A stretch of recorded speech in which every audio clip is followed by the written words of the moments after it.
ക്ഷമയുടെ മേഖല. ക്ഷമിക്കുക. നമ്മളെ വേദനിപ്പിച്ചവരുണ്ട്, ദ്രോഹിച്ചവരുണ്ട്, അപമാനിച്ചവരുണ്ട്, നമ്മളെ സാമ്പത്തികമായിട്ട് കബളിപ്പിച്ചവരുണ്ട്, നമ്മളെ ലൈംഗികമായിട്ട് ദുരുപയോഗം ചെയ്തവരുണ്ട്, അല്ലെങ്കിൽ നമ്മളെ പറ്റിച്ചവരുണ്ട്, വഞ്ചിച്ചവരുണ്ട്, പിന്നിൽ നിന്ന് കുത്തിയവരുണ്ട്, ഒക്കെ ഉണ്ട്. പലരുമുണ്ട്. ഒരു പക്ഷേ നമ്മുടെ മാതാപിതാക്കളായിരിക്കാം, അല്ലെങ്കിൽ കുടുംബാംഗങ്ങൾ, അല്ലെങ്കിൽ ബന്ധുക്കൾ, സ്നേഹിതർ ഒക്കെ നമ്മളെ വേദനിപ്പിച്ചിട്ടുണ്ട്. അത് നമ്മളെ വേദനിപ്പിച്ചിട്ടുള്ള, ദ്രോഹിച്ചിട്ടുള്ള എല്ലാവർക്കും നമ്മൾ നിരുപാധികം ക്ഷമ കൊടുക്കണം. നിരുപാധികം ക്ഷമ കൊടുക്കാതെ നമുക്ക് സൗഖ്യത്തിലേക്ക് വരുവാനായിട്ട് സാധിക്കത്തില്ല. നമ്മൾ ക്ഷമിച്ചോ, കർത്താവ് നമ്മളെ അനുഗ്രഹിക്കാനായിട്ട് തുടങ്ങുകയാണ്. നമ്മുടെ വ്യക്തിപരമായ ജീവിതത്തിൽ എന്തൊക്കെ വീഴ്ചകൾ സംഭവിച്ചിട്ടുണ്ടോ അവയെല്ലാം കർത്താവ് നമ്മോട് ക്ഷമിക്കും. മാപ്പി ചോദിച്ചാൽ മതി, കർത്താവ് ക്ഷമിക്കും. അതുകൊണ്ട് അമിതമായ കുറ്റബോധമൊന്നും അവിടെ മനസ്സ് വേണ്ട. നമ്മൾ എന്തൊക്കെ പാപം ചെയ്തിട്ടുണ്ടെങ്കിലും കർത്താവ് ക്ഷമിക്കും. ക്ഷമിക്കുമോ? ഉറപ്പാണ്, ക്ഷമിക്കും. അതുകൊണ്ട് മനസ്സിൽ ഒരു കുറ്റബോധം വേണ്ട. എത്ര വലിയ പാപം ചെയ്ത വ്യക്തിയാണെങ്കിലും മനസ്സിൽ ഒരു കുറ്റബോധം വേണ്ട. കുമ്പസാരം എന്ന കുദാശയിലൂടെ നിങ്ങളുടെ സകല പാപങ്ങളും കർത്താവ് മായ്ക്കും. അവിടുത്തെ രക്തത്താൽ നിങ്ങളെ കഴുകും. പക്ഷെ നമ്മൾ ചെയ്യേണ്ട ഒരു കാര്യം, നമ്മുടെ പാപങ്ങൾ പൂർണ്ണമായിട്ട് ക്ഷമിക്കപ്പെടണമെങ്കിൽ നമ്മൾ ചെയ്യേണ്ട പ്രധാനപ്പെട്ടൊരു കാര്യം, നമ്മളെ വേദനിപ്പിച്ചവർ, നമ്മളെ ദ്രോഹിച്ചവരൊക്കെ ഉണ്ട്.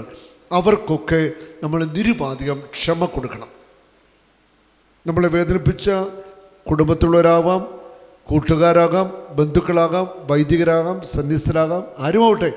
നമ്മളെ വേദനിപ്പിച്ച വ്യക്തിക്ക് നിരുപാധികം മാപ്പ് കൊടുക്കുന്നതിലൂടെ നമ്മുടെ വലിയ കൃപയും അനുഗ്രഹവും സൗഖ്യവും എല്ലാം കർത്താവ് പകരുവാനായിട്ട് പോകുക. Hallelujah, hallelujah. ഈശോയെ ഒറ്റിക്കൊടുത്തത് യൂദാസാണ്. ഗെത്സമൻ തോട്ടത്തിൽ വെച്ച് യൂദാസ് യേശുവിനെ കെട്ടിപ്പിടിച്ച് ചുംബിച്ചു. അപ്പോൾ യേശു വിളിക്കുന്ന ഒരു വിളിയുണ്ട്, സ്നേഹിത. എന്താ വിളിച്ചത്? സ്നേഹിത, എൻ്റെ പ്രിയപ്പെട്ട സ്നേഹിത, മൈ ഡിയർ ഫ്രണ്ട്, പ്രിയ കൂട്ടുകാരാ, നീ എന്നെ ഒറ്റിക്കൊടുക്കണം. അവൾ ഒറ്റിക്കൊടുത്ത വ്യക്തിയെ യേശു വിളിച്ചത് കൂട്ടുകാരാന്നാണ്. നീ എന്നെ ഒറ്റിക്കൊടുക്കണോ? പ്രിയപ്പെട്ടവനെ, പ്രിയപ്പെട്ട കൂട്ടുകാരൻ, നീ എന്നെ ഒറ്റിക്കൊടുക്കുകയാണോ? യൂദാസ് ഒറ്റിക്കൊടുത്തിട്ടും യേശുവിന് യൂദാസിനോട് മനസ്സിൽ എന്തെങ്കിലും വൈരാഗ്യമുണ്ടോ? ഉണ്ടോ? ഇല്ല. ഈശോയ്ക്ക് ഒരു വൈരാഗ്യമില്ല യൂദാസിനോട്. പക്ഷെ യൂദാസ് ഒരിക്കലും ചെയ്യാൻ പാടില്ലാത്ത കാര്യമാണ് യൂദാസ് ചെയ്തത്. അത് യൂദാസിൻ്റെ ഭാഗത്ത് ഏറ്റവും വലിയ ഒരു വീഴ്ച ആയിരുന്നു. യേശുവിനെ ഒറ്റിക്കൊടുത്തു. യേശുവിനെ റോമൻ പടയാളികൾ പിടിച്ചുകൊണ്ടുപോയിട്ട് ക്രൂരമായിട്ട് പീഡിപ്പിക്കുക. യേശുവിൻ്റെ ശിരസിൽ മുൾമുടി അടിച്ചിറക്കി മുറിപ്പാടിലൂടെ രക്തം ഇങ്ങനെ ഒഴുകുകയാണ്. വചനം പറയുന്ന അവൻ്റെ താടി രോമങ്ങൾ വലിച്ചു പറിച്ചു, മുഖത്ത് തുപ്പി, മുഖത്തിലിട്ട് അടിച്ചു. മർക്കോസിനെ സുവിശേഷത്തിൽ പറയുന്നത് തന്നെ മുഖം മൂടിക്കെട്ടി ഇടിച്ചു. ശരീരമെല്ലാം ചമ്മട്ടി കൊണ്ടടിച്ചു തകർത്തു. അവിടെ കൊണ്ട് തീരുന്നില്ല, ഉടുവസ്ത്രെല്ലാം മാറ്റിയിട്ടാണ് ചമ്മട്ടി കൊണ്ടടിച്ച് ശരീരമെല്ലാം കീറി മുറിഞ്ഞ് രക്തം വാർന്നൊഴുകുക. ഈശോയ്ക്കൊരു പരാതിയില്ല. അതിനുശേഷം കാൽവരിയിലേക്കുള്ള യാത്രയിൽ യേശു പലതവണ വീഴുന്നുണ്ട്. വെറോനിക്ക യേശുവിൻ്റെ മുഖം തുടയ്ക്കുമ്പോൾ ആ തുവാലിൽ യേശുവിൻ്റെ മുഖം പതിയുന്നുണ്ട്. ആ യാത്രയിൽ ശിമയോൻ എന്ന വ്യക്തി യേശുവിനെ സഹായിക്കുന്നു. നമുക്കറിയാം, കുരിശിൻ്റെ വഴിയിൽ ആ പീഡാസഹന യാത്രയിൽ ഇതൊക്കെ കടന്ന് പലതവണ യേശു കുരിശുമാടി വീഴുന്നുണ്ട്. അവസാനം ഗൗൽഗോഥായിലെത്തി. കൈകാലുകളിൽ ആണികൾ തറച്ച് യേശുവിനെ കുരിശിലുയർത്തി.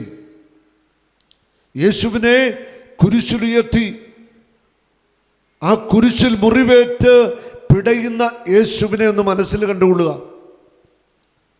ആ കുരിശിൽ കിടന്നുകൊണ്ട് യേശു പറയുകയാണ്, പിതാവേ, ഇവർ ചെയ്യുന്നത് എന്താണെന്ന് ഇവരറിയുന്നില്ല, ഇവരോട് ക്ഷമിക്കണം. ഇവർ ചെയ്യുന്നത് എന്താണെന്ന് ഇവർ അറിയുന്നില്ല, ഇവരോട് ക്ഷമിക്കണം. ഹല്ലേലൂയാം, ഹല്ലേലൂയാം, ഹല്ലേലൂയാം. തന്നെ പീഡിപ്പിച്ചവർക്ക്, തന്നെ കുരിശിലേറ്റിയവർക്ക് യേശു ആ കുരിശിൽ ക്ഷമ കൊടുക്കുക. ഇവർ ചെയ്യുന്നത് എന്താണെന്ന് ഇവരറിയുന്നില്ല, ഇവരോട് ക്ഷമിക്കണം. ഹല്ലേലൂയ. കുരിശിൽ ഈശോ ക്ഷമ കൊടുക്കുകയാണ്.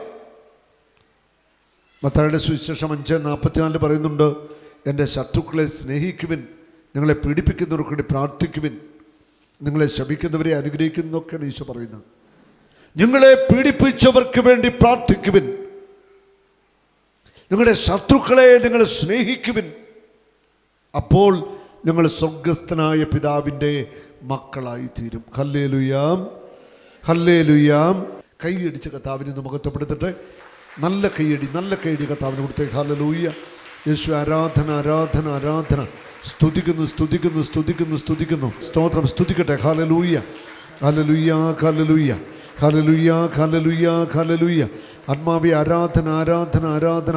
കരമുയർത്തി കർത്താവിൻ്റെ ആത്മാവിനെ വിളിച്ചൊന്ന് സ്തുതിക്കാമോ? പരിശുദ്ധാത്മാവേ, ഞങ്ങളെ നിറയണമേ, ഞങ്ങളെ ശക്തിപ്പെടുത്തണമേ, ക്ഷമിക്കുവാൻ കൃപ തരണമേ. പരിശുദ്ധാത്മാവേ, ക്ഷമിക്കുവാൻ കൃപ തരണമേ. പരിശുദ്ധാത്മാവേ, ക്ഷമിക്കുവാൻ കൃപ തരണമേ. ഹല്ലേലൂയ. സ്തുതിക്കട്ടെ, സ്തുതിക്കട്ടെ, എല്ലാവരും സ്തുതിക്കട്ടെ.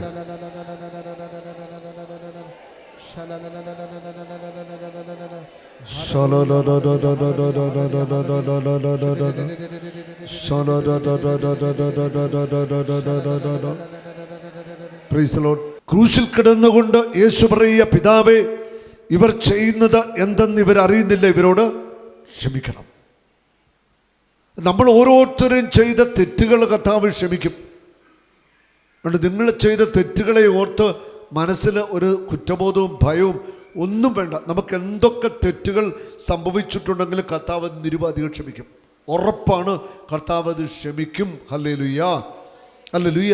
അതുകൊണ്ട് പാപങ്ങളെ ഓർത്തുള്ള ഒരു കുറ്റബോധത്തിൽ ആരും ഇവിടെ ഇരിക്കരുത്. കഴിഞ്ഞ കാലങ്ങളിലുണ്ടായ വീഴ്ചകൾ എന്തുമാവട്ടെ, അവയെല്ലാം കർത്താവ് ക്ഷമിക്കും.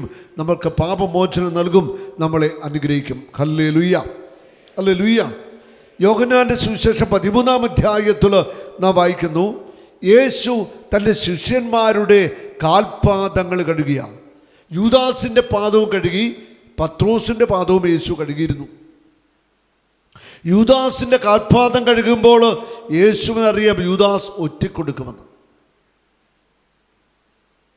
പത്രോസിൻ്റെ കാൽപാദം കഴിയുമ്പോൾ യേശുവിനറിയാം പത്രോസ് തള്ളി പറയുന്നു. അത് മുന്നമേ അറിയാമായിരുന്നിട്ടും യേശു അവരുടെ കാൽപാദങ്ങൾ കഴുകുകയാണ്. സ്വർഗം വിട്ട് ഈ ഭൂമിയിൽ മനുഷ്യനായി പിറന്ന യേശു ക്രിസ്തു ഈ ശിഷ്യന്മാരുടെ കാൽപാദങ്ങളെ കഴുകുന്നു. കാൽപാദം കഴുകുകയാണ്. ഹല്ലേലൂയ. ചെറിയ കാര്യമൊന്നുമില്ല ഇത്. ദൈവം എത്രമാത്രം ഈ ഭൂമിയിൽ വന്നിട്ട് എളിമപ്പെട്ടു, അതാണ് നമ്മൾ മനസ്സിലാക്കേണ്ടത്. യേശു ദൈവമാണ്, അവൻ സർവശക്തനാണ്, അവൻ സർവ്വവ്യാപിയാണ്. ആ യേശു ഒരു മനുഷ്യൻ്റെ മുൻപിലാണ് മുട്ടുമടക്കി കാലുകൾ കഴുകുന്നത്. അപ്പം എത്രമാത്രം നമ്മൾ എളിമപ്പെടണം.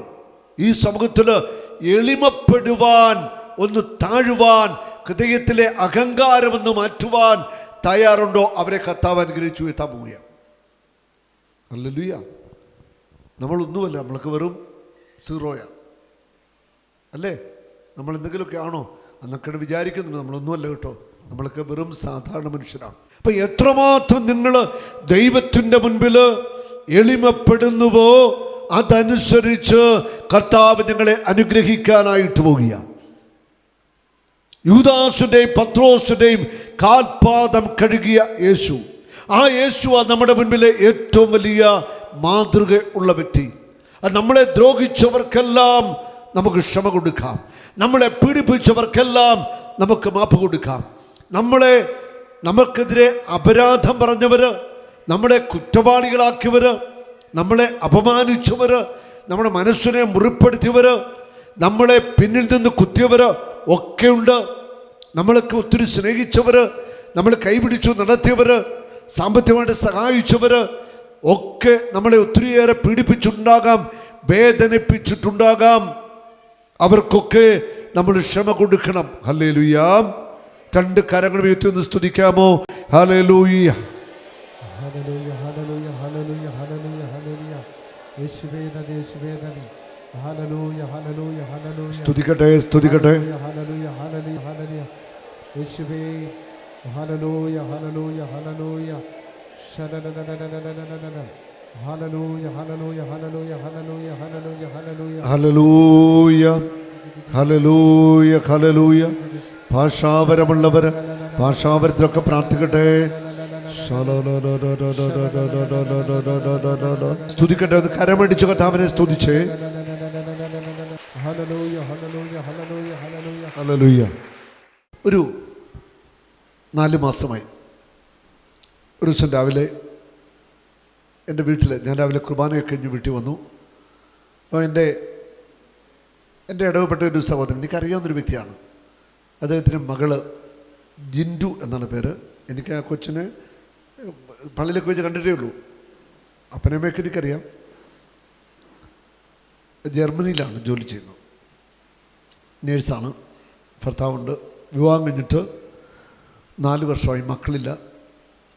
അപ്പം വീട്ടിൽ വിളിച്ചു. അപ്പൻ വീട്ടിൽ വിളിച്ചു, എൻ്റെ വീട്ടിൽ വിളിച്ചു. അപ്പോൾ ഞാനിവിടെ ഉണ്ടെന്നറിഞ്ഞു. അപ്പോൾ രാവിലെ ഞാൻ കുർബാന കഴിഞ്ഞപ്പോൾ ഈ അപ്പനും മോളും കൂടെ വീട്ടിൽ വന്നു.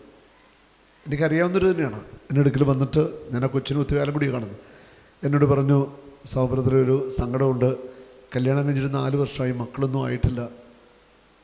ഞാൻ ചോദിച്ചു, മോളെ നീ ധ്യാനം കൂടിയിട്ടുണ്ടോ? ധ്യാനമൊന്നും കൂടാനുള്ള അവസരമില്ല, കാരണം അവിടെ ജർമ്മനി അവിടെ ഭാഗത്ത് ധ്യാനങ്ങളൊന്നും വരാറില്ല.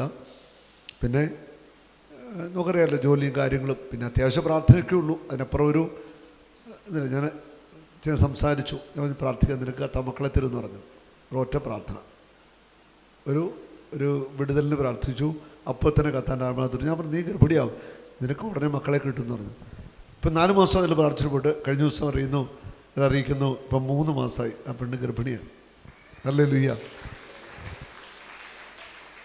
കണ്ടോ, 5 ദിവസത്തെ ധ്യാനം അവിടെ വന്നത് കൂടിയില്ല. പക്ഷേ അവർ രണ്ടുപേരും, അപ്പനും അമ്മയും മോളും കൂടെ വിശ്വാസത്തോടെ എന്നത് കാണാൻ വന്നതാണ്. എൻ്റെ വീട്ടിൽ ആരും പ്രാർത്ഥിക്കാൻ വരാറില്ല, അങ്ങനൊരു അനുവാദവും ഇല്ല. പക്ഷെ എൻ്റെ ഇടവക്കാരാണ്. വന്നപ്പോൾ ഞാൻ പ്രാർത്ഥിച്ചു വിട്ടാ, പക്ഷേ ഈശോ തൊട്ടു. ഇവിടെ മക്കളില്ലാത്ത ആരെങ്കിലും ഇരിപ്പുണ്ടോ? ഉണ്ടെങ്കിൽ നഗരം എഴുതി പിടിച്ച്. മക്കളില്ലാത്ത ആരെങ്കിലും? മക്കളില്ല, ഒരാളുണ്ടോ? ഒരാളേ ഉള്ളൂ. ഓക്കെ നമുക്ക് പ്രാർത്ഥിക്കാം കേട്ടോ. ആയിക്കോട്ടെ, ദൈവം മക്കളെ തരും. ഹല്ലേലൂയ. ഞാൻ പറഞ്ഞത്, ദൈവത്തിന് ഇടപെടാനായിട്ട് അധിക സമയം വേണ്ട. 5 ദിവസം ധ്യാനം കൂടിയാലേ ദൈവം ഇടപെടൂ എന്നുള്ളതല്ല. ദൈവത്തിനൊരു സമയമുണ്ട്. ദൈവത്തിന് അനുഗ്രഹം ഒഴുക്കേണ്ട ഒരു കൈയുണ്ട്. ആ കൈയുടെ കീഴെ ചെന്ന് കഴിഞ്ഞാൽ അനുഗ്രഹിക്കപ്പെടും. അതാണ് എൻ്റെ സത്യം. ഹല്ലേലൂയ. ആ പെൺകുട്ടിക്ക് നല്ലൊരു വിശ്വാസമുണ്ട് അവിടെ ഹൃദയത്തിൽ. എന്താ വിശ്വാസം? സമുദ്രത്തിനെ കണ്ട് പ്രാർത്ഥിച്ചാൽ മക്കളെ കിട്ടും. അപ്പോൾ യൂട്യൂബിൽ ഇഷ്ടംപോലെ എൻ്റെ പ്രോഗ്രാം കാണാറുണ്ട്. ഇഷ്ടംപോലെ പ്രോഗ്രാം കാണുന്നു, കുഞ്ഞുങ്ങളെ കിട്ടുന്ന സാക്ഷികളൊക്കെ. അവിടെ ഉള്ളിൽ വിശ്വാസമുണ്ട്. ഞാൻ പ്രാർത്ഥിച്ചു. ആ വിശ്വാസത്തിൽ വന്നു, പ്രാർത്ഥിച്ചു, കർത്താവ് അനുഗ്രഹിച്ചു. 3 മാസമായി. ജിൻഡു എന്ന പേര്. നിങ്ങളുടെ പ്രാർത്ഥനയിൽ ആ കുട്ടിക്ക് വേണ്ടി ഓർക്കുക.